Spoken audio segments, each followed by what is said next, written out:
Nice. No, we've got one over here. Hi guys, how are you? Hi. Hope you had a great day. I'm going to start off by congratulating the 5-time Super Bowl champion New England Patriots. It was a great day for football last night. And the President looks forward to welcoming the New England Patriots to the White House later this year.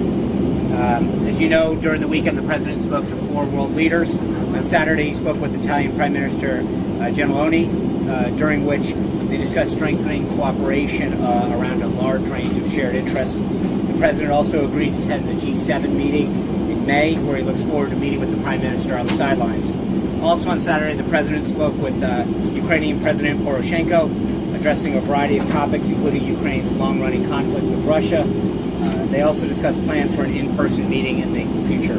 On Sunday, the President had a call with NATO Secretary General Stoltenberg, where he reiterated the United States' interest in NATO. The 2 leaders agreed to continue close coordination and cooperation to discuss the full range of security issues facing NATO and its member countries. Following that call, the President spoke with New Zealand Prime Minister English, affirming the close relationship between the 2 countries and our appreciation for New Zealand's significant contributions to international peace. You guys, as you saw this afternoon, the President had an opportunity to visit with leaders of both Southcom and CENTCOM to get an update on the issues facing our military and the hotspots around the world, the challenges we face, and the actions that our brave men and women around the globe are taking to help keep this country safe. The President obviously had a chance to sit down with enlisted members of our military after that, hear from them their concerns and issues, and most importantly, thank them for their service to our nation. Tomorrow, we have a delegation that is heading out to attend the inauguration of Haitian President in Port-au-Prince. The State Department's Undersecretary for Political Affairs, Tom Shannon, will lead the delegation, which includes representatives from both the State Department and the White House. The President is also looking forward to welcoming the Prime Minister of Japan this Friday, and we'll have further guidance on that visit this weekend. With that, I take the question. Steve. John, can you give us an example of a terrorist attack anywhere that we'll provide a list later. There's several instances, and the President again got a great update today on the fight against ISIS that's going on throughout the region and what our military is facing throughout this globe trying to combat ISIS. But there's a lot of instances that have occurred where I don't think that they've gotten the coverage it's deserved, and I think that's what the President was clearly referring to there. Steve? So are you rethinking your strategy toward this executive order? What's your next step in pushing We're not rethinking the strategy at all. I think the court has asked both parties to present their cases. Remember, what we're discussing right now has nothing to do with the merits of the order. The law is very clear on this. The President has huge discretion to protect the safety of the American people and our nation's institutions with respect to who can come into this country. This is just purely on the injunction that the judge issued, and I think that we're going to make that case tonight, or he's got those both sides and put forward their rulings. But again, this is when you look at the case in Massachusetts or the judge in Massachusetts. Clearly, the law is on the President's side. The Constitution's on the President's side. He has broad discretion to do what's in the nation's best interest to protect our people, and we feel very confident that we will prevail in this matter. So you're not thinking about withdrawing executive order? Oh, absolutely not. No. This law, this executive order, was done in the best interest of protecting the American people, and I think this is something that has broad support from American people from one coast to another, and we're going to continue to do what we have to. And this President is committed to making sure that this country and his people are safe. Sean, the President over the weekend said that he believed that jihadis were now pouring into the country. Is there any evidence to suggest that that's true, or is that what intelligence is telling him? Well, I think part of the reason he issued the order the way he did was to ensure that people didn't have an advance notice, and he protected the country and ensured that we have an idea of who's coming in and out of this country. Is anybody coming in? I'm not going to get into specific information that the President has. Needless to say, again, that his number one priority is to do what he can to keep the American people safe.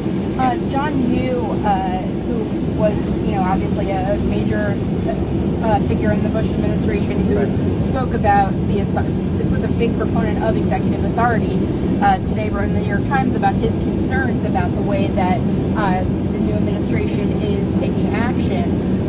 What do you say to him? Well, I think if you look at Secretary Kelly's comments from last week, this was an action that was fully coordinated through departments to make sure that everyone understood what we were going to do, to make sure it was compliant, that it was in the best interest of keeping America safe. Mr. Hughes obviously spent some time in the Justice Department, and I think he should understand better than anybody that we took all the necessary steps and did it in a way that protected the country. You said, just to be clear, before you said that, you're going to follow up later with what the unreported terrorism. Underreported or underreported? Underreported. Underreported. Yeah. And what are the reasons? The president said that we all know what the reasons are. Well, I think that I think the president's comments were very clear at the time. He felt as though members of the media don't always cover some of those events to the extent that other events might get covered. That a protest will get blown out of the water, and yet an attack or a foiled attack doesn't necessarily get the same coverage. He's doing what he can to protect this nation and protect our people. And that's why I think sometimes the polls don't reflect what you see on the media. You see a wide degree of support for the president's policies to protect this country, to create jobs, to grow the economy. And yet a lot of those stories and successes that he's had in a mere 2.5 weeks in office aren't exactly covered to the degree to which they should be. So he thinks that these terror attacks are underreported to make him look bad? No, that's not what he said at all. I think his statement was very clear on that. Yeah. You have a plan to reinstate extreme vetting. What? Of extreme vetting of refugees. Is there a plan to reinstate it? To reinstate it? Reinstate, yeah. After the Well, obviously, if we win, once we win the case, right. it'll go right back into action. Okay. We're complying with the court. Okay. Once we prevail, Okay. it'll go right back into action. Okay. And again, part of that plan was a 90-day and 100-day plan, respectively, with respect to refugees and people coming in, to make sure that we took the steps and developed a further plan to protect the country. Whether we add people or go more stringently in other aspects is up to part of what is determined during that period. Sean, can you elaborate a little bit on what the president said to Bill O'Reilly about the irregular voter registration list and what Vice President Pence is going to be doing on that? Well, I think he's very clear that he has named Vice President Pence to lead a task force that will look into this. But obviously, when you see so many people that have registered in 2 states, that presents a problem. There are people that have registered in 2 states, have been died, have been still on the rolls. I think we need to look into this to make sure that we're protecting the integrity of the vote, that one person's vote should count the same as the next. And any attempt to undermine that really undermines anyone else's vote right now. That's the problem, is that we need to make sure that when somebody votes, we have the highest degree of integrity of that county. Hey, Sean, when the president tweeted this morning, "I'd call my own shots," was he referring to Steve Bannon's role in the White House or his Time magazine cover? What was he referring to? There was nothing specific, but I think the president, there's been a lot of attempts to discuss how this works. The president's, from day one, back through the campaign, and frankly, his time as a successful businessman, always called the shots. He's the decider. He's the one who develops the policy. He's the one who makes the decisions. And I think that there's so many times when you see things that don't recognize that he is the guy that calls those shots. He develops the policies.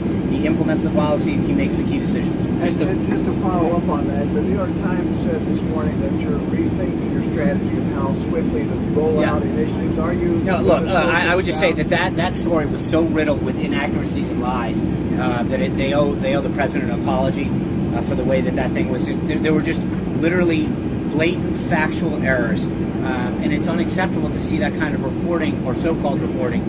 That is literally the epitome of fake news. What was Part of that story inaccurate? was the detail. You'd start at the top. I don't think the president owns a bathrobe. He definitely doesn't wear one. There was no meetings and conference rooms. I mean, it's just from top to bottom, it made up stories that just don't exist.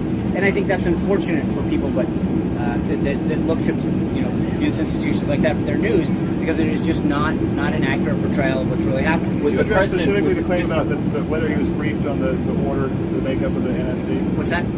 The story talked about how the president was disappointed that he hadn't been adequately briefed But the on president is banning. briefed on all aspects of Can you just address that specifically? What was he told and who briefed him on? I'm not going to get into details. I would say that the president is clearly aware of the policies that come out of the White House with his name on it. That is what I was getting at earlier to Steve. The president's, when it comes to decisions and policy, it's the president who leads, the president who tells us how to implement it. Thank you guys very much. Enjoy the landing. One more question, Real Sean. quick. Thanks, Sean. All right. Sorry if I had